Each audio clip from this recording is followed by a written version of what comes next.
Good afternoon.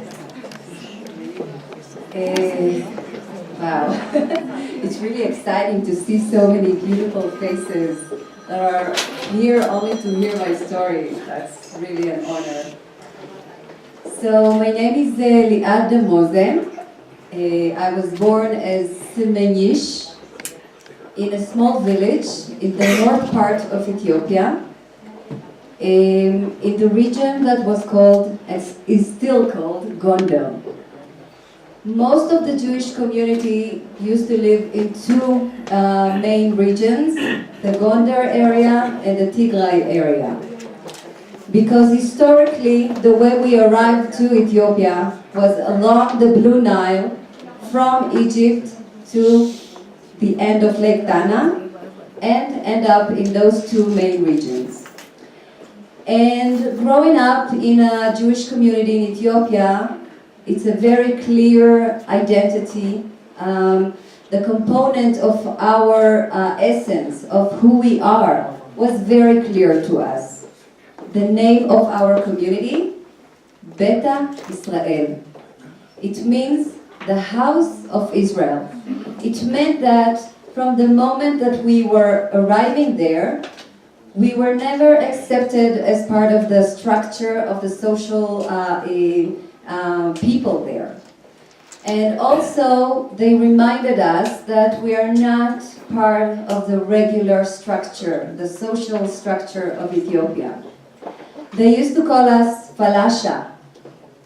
Falasha, I know in many historical books, it's describing the Jewish community in Ethiopia.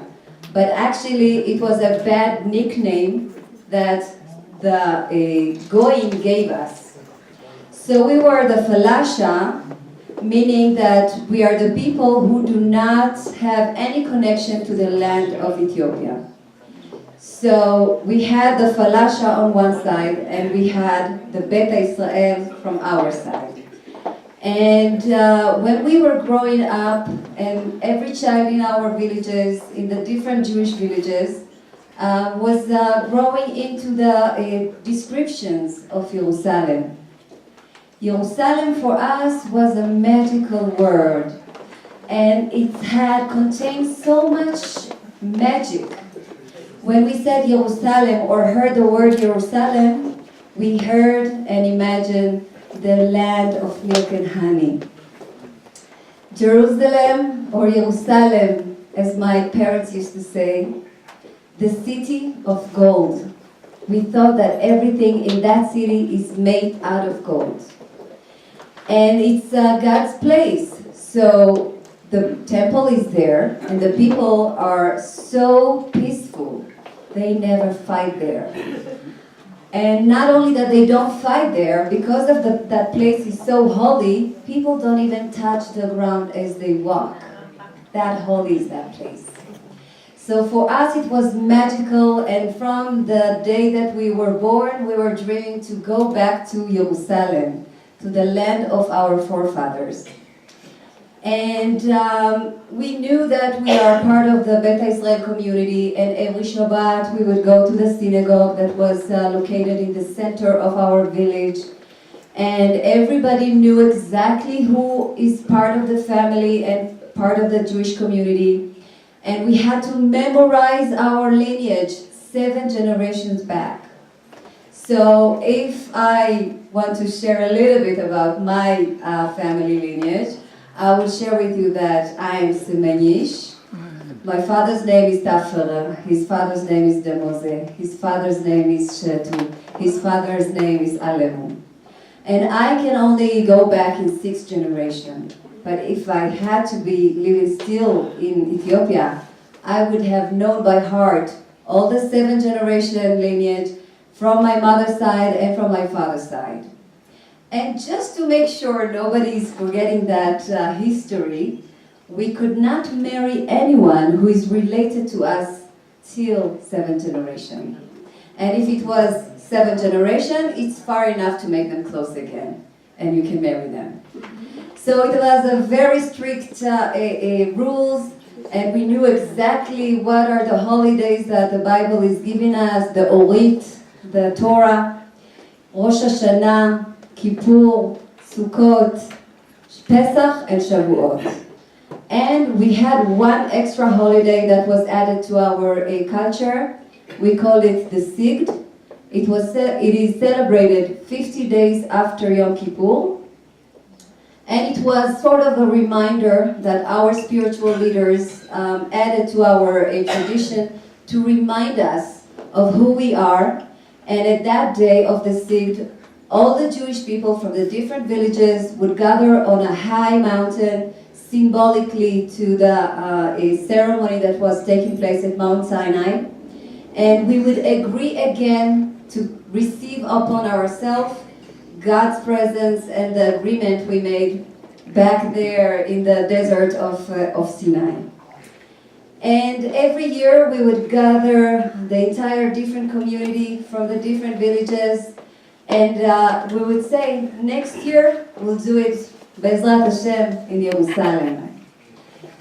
So when I was 3 years old, my mom was having a baby, and my brother was just born. And one day my father came after the work, and he told my mom, listen, I heard that there is a Jewish person. I don't know him personally, but I heard that he heard from somebody that heard from somebody else, told him that this guy, he left his village in Tigray and went to Sudan, and then he got to Jerusalem. And now they are very happy. So we also need to do that. And she was like, really? I just gave birth. I cannot really walk anywhere. I mean, it's not possible. So he told her, okay, how much time do you need in order to prepare yourself? And she said, I don't know, but let's work on it and we'll get there. And it was 6 months after my mom gave birth to my brother that she had enough energy and she prepared enough food to go on a journey that she had no idea how long it's going to take. And after preparing everything, one day, or should I say one night, my father came home with a guide. And he told her, we have a guide and we are ready to go. So she said, but we didn't do anything else besides preparing food. We didn't sell anything, we didn't do anything. So he said, no need to do anything. Because if you'll sell things, the neighbors will start to ask questions. And if it's a communist regime, you know, in a few minutes, the government, the officials, or the soldiers will come and start to ask questions in the good case scenario, and if not, they would just kill us. So, doing nothing, we just left in the middle of the night. The most unusual thing to do in Ethiopia is to walk outside at night after the sunset. And I was really thrilled that we are doing the forbidden thing. Instead of going to sleep, we started to walk. And after 12 nights of walking from our village, we got to the Sudanian border. And at that point, our guide, the nice guide, he told us that he cannot show us the way all the way to Jerusalem. He can only show us till that point. And he just disappeared. And we were all scared and we didn't know what to do or what is going to happen with our family. And my father, he took the leadership. He said, it doesn't matter. If God brought us till this place, we'll manage and we'll fulfill our dream. And we ended up in a refugee camp in Sudan. And like us, more and more families started to come to Sudan, because they were also dreaming to go to Zion, to go to Jerusalem. And living in refugee camps of Sudan was a very challenging thing. I don't really remember a lot of that period. And till today, it's very hard for many of the adults to speak about that era of time. In their memory, it's almost like they shut down that window of time. But I know that many people did not survive the walking in the desert of the Sudan. And many people who did survive the walking did not survive the conditions in those refugee camps. And people were dying every day like flies. And my mom was just praying so hard that we will end up, fulfilling our dream and going out from that hell on earth. And for us, it happened a year and a half after going from one refugee camp to another one. We end up contacting by the Mossad people, and they told us to come to a certain point in a very specific day, and they told us to get on a truck, a bunch of group of the Ethiopian Jewish people, and we were driving into the darkness. We had no idea where we're going. And after a while, they just stopped the truck. We were told to get off, and we only saw these two very huge and strange lights from out of the darkness, and a very huge noise that we have never heard anything like that before. And the people were just shocked, and we were frozen from scared and fear. We did not know what it is or what we are being expected to do. And on that spot, there were emissaries of the Mossad agents, and as well as soldiers, I guess. And they had a very big, important mission to do, to take the people out of that desert very quickly, operating on a hostile land with no relationship with Israel. It was really, really crazy what was going there. But we had no idea of that background and the pressure that they were on. We were just scared. And at that moment, one of our leaders, a very old, wise person, he got to the front, stood next to the soldiers, and he started to speak to the crowd. He told them, "Do you remember all the forefathers' prophets? Do you remember how we were told from age 0 that we are going to be back to Jerusalem on the wings of the eagle from the four corners of the world?" And people started to forget about their fear and said, yeah, we do remember that story, but how is that related to what is happening here? And he said, "Look at that thing in front of you. It's just like a huge bird. That's the eagle that God is sending us. If you thought that we made all the way till here not to continue to Jerusalem, you're being wrong, because this is God's way to take us back home." And in few minutes, we were all on that airplane.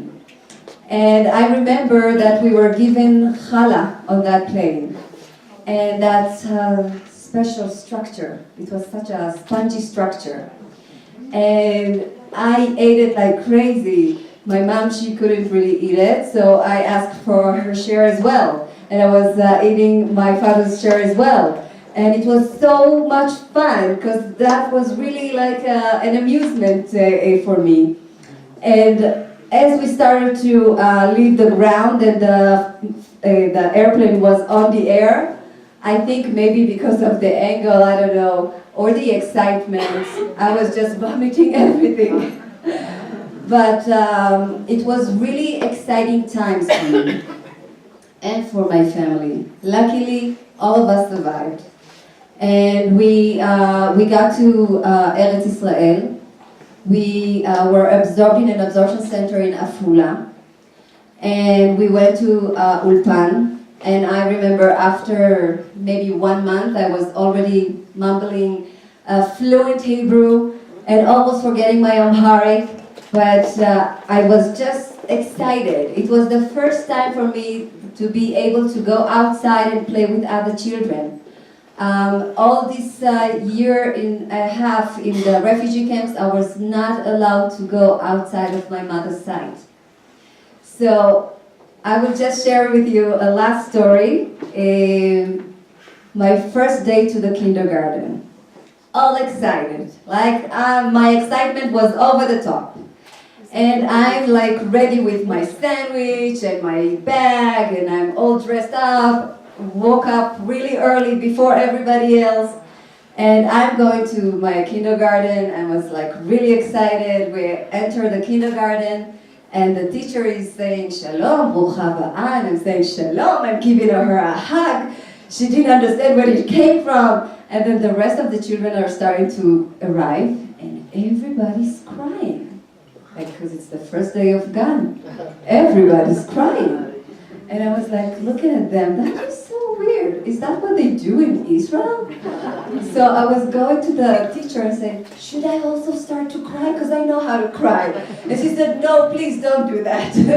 So now, many years after, I know that because of the separational stage of the parent from the child, everybody's crying, but I was really in a different structure and phase in my mind as I was going to the kindergarten.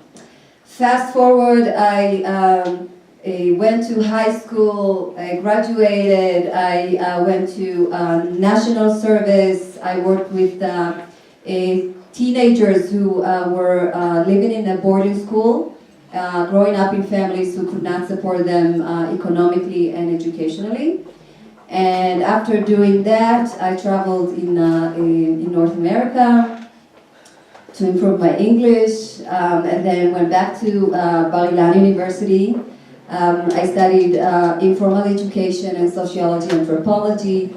After that, I found myself rolling back to the Jewish people again and connecting to the organization that I'm working today at, the Jewish Agency, meeting the people who enable all what we see in Israel.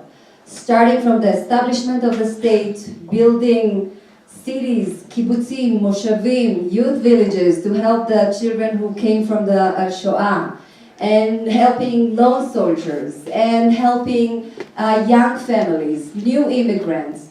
And this is like really an honor for me to be here today. And thank you, because I see you firsthand. So thank you. Toda rabba.